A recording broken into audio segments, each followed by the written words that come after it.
Hey, what's up, guys? Back from the deck profile here. Now, a lot of you guys asked me about the Chimera stuff that I top 8'd the regional at Columbus with like a month or two ago. I still love this deck. Absolutely. I think this deck is absolutely just insane, too. It's one of those super sleeper decks. I'm just going to go right on into it. It's still a 60-carder.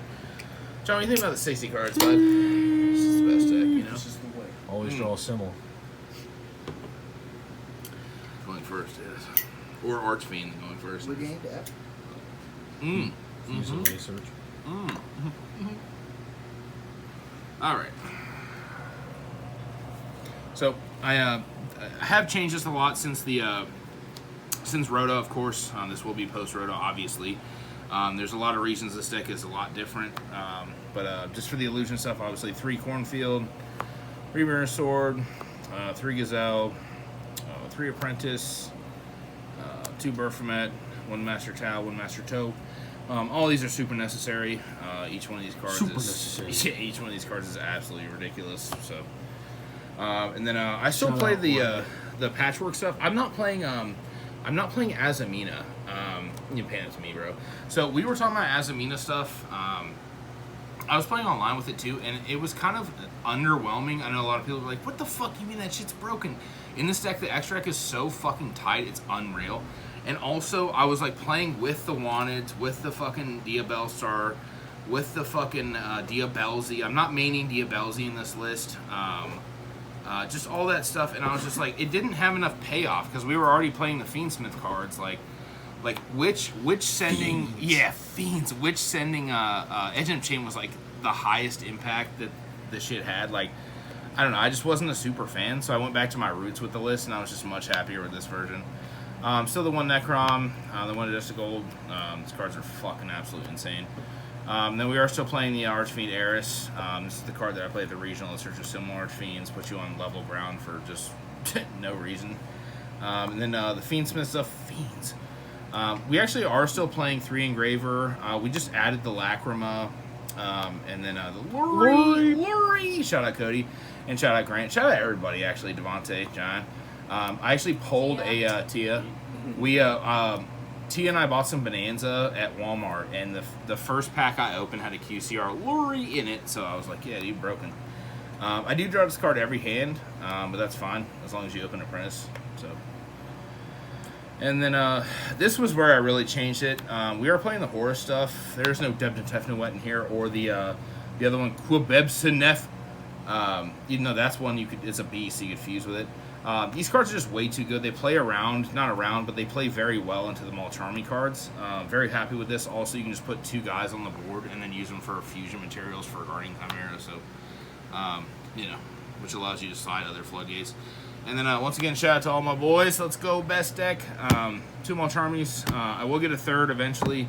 But all my guys bought me these 2 for my birthday. And then, of course, 3 Ash, that's fucking, whatever. Then for the spells, the Called By, Foolish Burial. This usually sends Necrom or Eris. Dark Fusion. I was really wishing Dark Fusion was in Bonanza just because I don't want to buy the secret rare ones from the Speed Duel. But, whatever. And then the Tract, the 2 secret rare polymerizations. And then my favorite card in the deck is still Patchwork. I still just think this card's way too good. And then 3 Chimera Fusions, 3 King Sark. This is where we really changed it to. Was it's 3 Talents, 3 Thrust.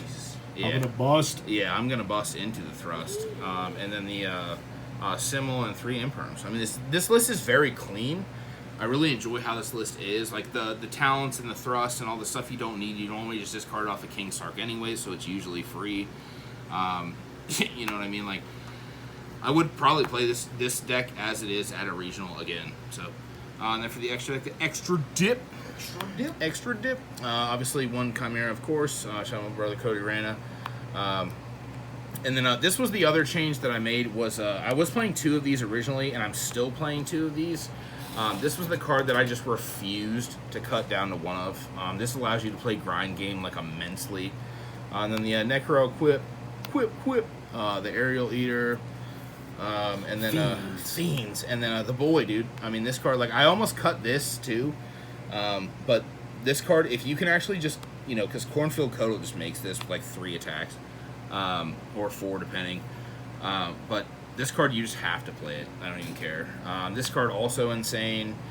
Still 1 Guardian Chimera. I still think if you're playing the deck correctly, you only ever need 1 card of this, or one of these ever. My personal preference, but then the links, the Requiem sequence, Muckracker SP. Notice I'm not playing Moon in here, because this is kind of the other bird from it is kind of just Moon, because it just sends the Necron that summons the Adust Gold and gets the combo going. And then Chaos Angel, if No tutor required. yeah, this card's so good. If the Azamina Fire King deck, if you bait out the Azamina negate and then make this targeting the Fire King field spell, yeah, it wipes everything, but that's still, they just float after it wipes. But if they're not playing Skyburn or Subversion, this card just solos the deck.